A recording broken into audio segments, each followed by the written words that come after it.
Bharatiya Janata party హర్యానాలో బ్రహ్మాండమైనటువంటి యొక్క విజయాన్ని సాధిస్తున్నది మనం చూస్తూ ఉన్నాం. ఈ విజయము భారతీయ జనతా పార్టీ పరిపాలన, సుపరిపాలన, అవినీతి రహితమైనటువంటి ప్రభుత్వము, అదేవిధంగా నరేంద్ర మోదీ గారి మీద ప్రజల విశ్వాసం.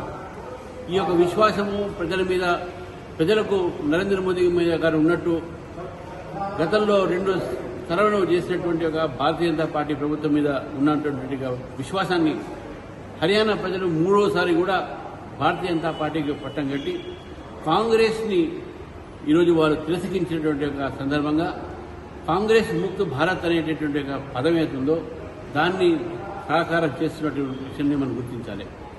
ఇదే ఒక ఫలితాలు రేపు రాబోయేటటువంటి జార్ఖండ్ ఎన్నికల్లో కానీ రాబోయేటువంటి మహారాష్ట్ర ఎన్నికల్లో కానీ ఇదే ఫలితాలు వస్తాయి. అక్కడ కూడా భారతీయ జనతా పార్టీ తన ఒక పతాకాన్ని ఎగిరేస్తుందని చెప్పేసి నేను పూర్తిగా నమ్ముతున్నాను.